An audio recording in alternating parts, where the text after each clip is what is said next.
right, so you already know it. The CPI report came out and it is exceptionally well. So right now, I'm just going to go through it very, very quickly so that you guys can actually understand what's actually going on. Okay, if you're reading all the headlines right now, you're probably going to see them actually saying that, oh, inflation is currently at 8.5% year over year, is still close to its all-time high, yada, yada, yada. But you have to really understand, read between the lines and really understand the report over here. Okay, so right now, let's go through the report. Okay, so the CPI came out unchanged in July on a seasonal adjusted basis after rising 1.3% in June. So today we're talking about the July report. Okay, and over the 12 months, everything went up 8.5%, yada, yada. Okay, cool. Okay, now what we really want to get into the nitty gritty of the things. All right, gasoline index fell 7.7% in July, offset increases in the food and shelter indexes. Okay, I talked about this in my expectation video as well. I think the energy prices is going to be going down. Okay, simply because it's kind of obvious. We looked at the WPI and we saw great decreases in prices as well. So we understand where all of this is actually happening. And of course, in my video, I also talked about how food prices would still be around the same, about 1 to 2% increment, simply because nothing is really being worked on to actually decrease the prices of food. Okay, so resulting in all items being unchanged over the month. So it's crazy if you look at the chart over here. Okay, we haven't got a 0% inflation in a super duper long time. Okay, and you have to understand why 0% is exceptionally well. Okay, it's super duper well. It's such a good result that I cannot really even explain to you right now.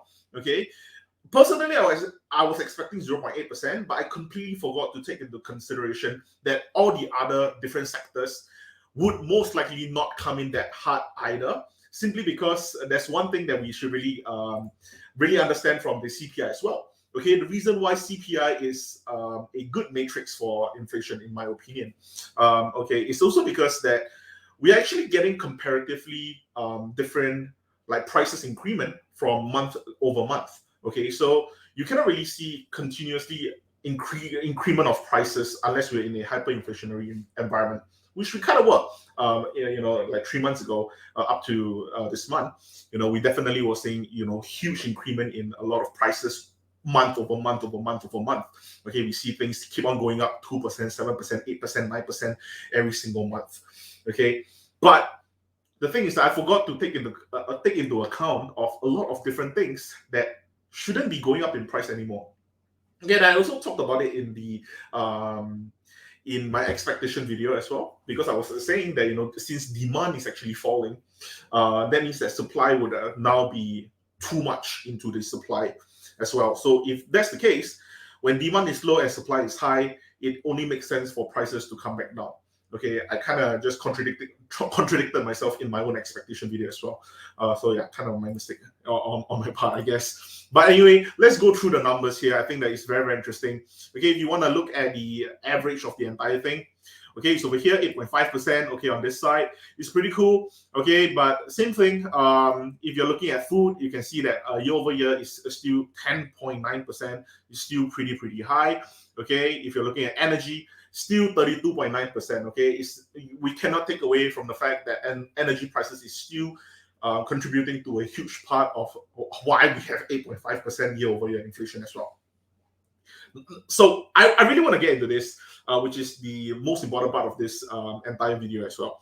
Okay, let's get down to the bottom of this, because I really like these numbers. Okay, so first of all, look at food. Food is at 1.1% month over month. Cool. Okay, just look at the last column. Okay, which is basically the seasonally adjusted percent change for June to July. Okay, look over here. You can see energy down by 4.6%. Fuel oil down by 11%. I think that was kind of expected because we already saw from the prices from the WTI and such. Okay, motor fuel down 7.6%, gasoline down 7.7%. Pretty good. Okay, utility gas services down 3.6%. Okay, overall we are seeing a lot of down. Okay, a lot of prices going down. We don't really see a lot of prices going up. Okay, and then over here you can see rent. Rent is kind of going up a little bit, which is 0.7%, which is quite all right. I do think that at the same time, rental in a different, if we actually bring the rental out, I do think that it's important for rent to continue going up, for the real estate market to not, completely just implode. Right now, real estate is especially in the United States, real estate is starting to become a real issue. And if the rental prices do not continue to so-called like increase in price, or the demand for rental is not as high, eventually the real estate bubble is going to, definitely pop. Okay, so something that we also want to look into, one of my favorite, okay, which is airline fares, down by 7.8%. I think this is just crazy. Okay, seeing the airline fares go down by 7.8%, it really brings us back to the whole point of what Elon Musk is also saying. Okay, the peak of inflation is definitely here. We probably already went past the peak of inflation. Okay, and this is such a good report.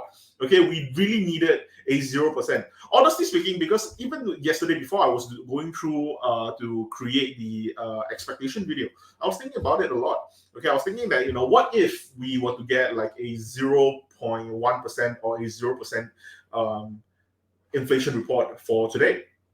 And I was thinking that, yeah, definitely, I think the market will definitely at least go up by 1%. All the indexes will definitely go up by 1% at the very least. Okay, and I was thinking that if we even get any form of a deflationary number, aka a negative 0.1%, that's all we need, a negative 0.1%. If we were to get that number immediately, I think that this will completely change the entire name of the game. Okay, but of course we need to also explain about what is going to be happening from here on out. Okay, honestly, the report is really nothing much other than that. Okay, a lot of them are basically just telling you prices are going down. Okay, I think you already got the gist of it. You already understand that inflation is currently 0% month over month. Cool. Okay, we get that out of the way. Let's talk about rate hikes. Okay, I'm pretty sure people are worried about rate hikes right now, simply because most likely, okay, there's going to be two different outcomes. Okay, one is because we are so comfortable and our inflation is working really, really well.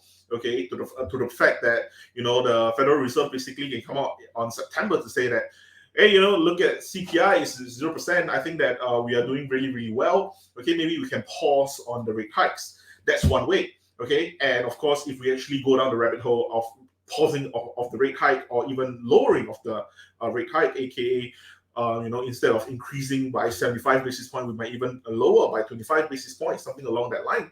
Okay, we might actually start to see inflation start to creep up again. Of course, there's going to be a mild possibility. Okay, if we talk about a second possibility as well. Okay, if we talk about the second possibility, it's going to be that the Federal Reserve thinks that because inflation is not going to be that big of an issue, the market is great, labor market is going on strong as well, employment is good. Okay, maybe that's why we can actually continue to go up with our rates in order for us to destroy inflation completely.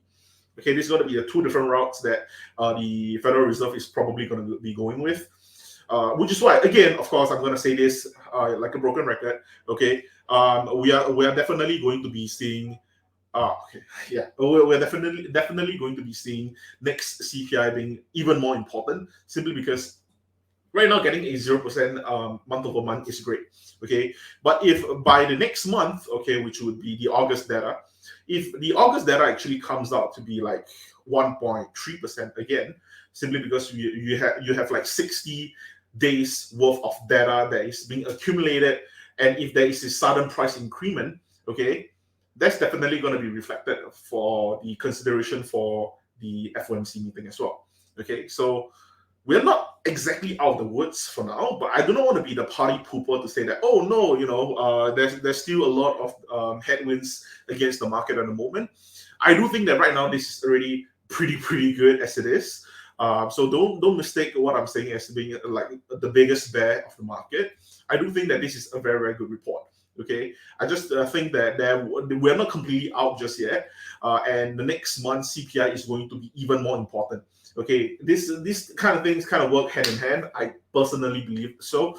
So if that were to be the case, okay, today we get a 0% month over month. If the next month we were to get like 0.1%, 0%, or anything in the negative region, I can assure you we are definitely going to the moon, because the Federal Reserve will basically come out and say, look, we are right. Inflation was a transitory, even though it lasted for about a year or so.